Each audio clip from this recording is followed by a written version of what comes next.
Thank you, Mr. Cummings. Mr. Delaney. Thank you, Chairman Flores and Ranking Member Kirkpatrick and my other colleagues for the opportunity to address this subcommittee on H.R. 2011. The Veterans Advisory Affairs Committee has long been a bipartisan initiative in this House. And the reason for that is simple. Members of Congress and this grateful nation truly want our veterans to receive the benefits they've earned. There's also a strong belief in our country that we need to do more to address unemployment and to ease our veterans' transition to civilian life. For example, current unemployment rate for Iraq veterans is over 10%. That is too high. That's the motivation behind H.R. 2011, the Veterans Advisory Committee on Education Improvement Act.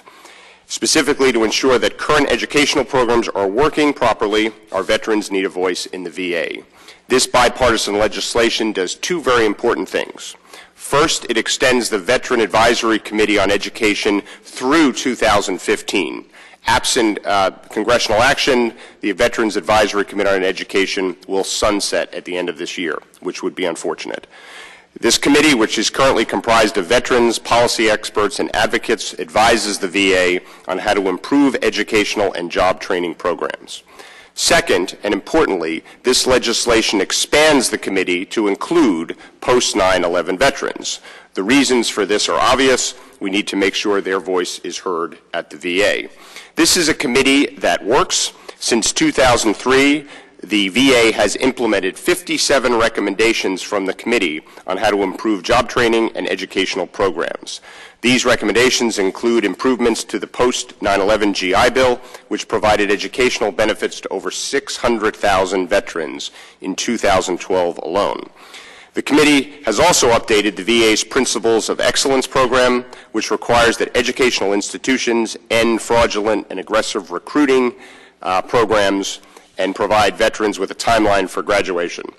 We all understand that our veterans' unemployment rate is too high, and when we talk about improving existing programs, I believe it's essential that the VA is responsive to those directly affected.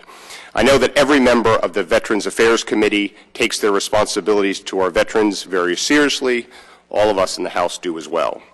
I thank my colleague, Mr. Renacci, and my other co-sponsors for their support of this bill. Helping our veterans transition to civilian life is one of the most critical challenges facing our country. This legislation gives our post-9/11 veterans a voice, helps ensure that our current programs are working, and helps identify ways that we can improve. The bill is about smart government. It's about more efficient and more effective government. I thank the committee for their time this afternoon and look forward to collaborating with you on this important legislation. Thank you. Thank you, Mr. Delaney. Mr. Grace.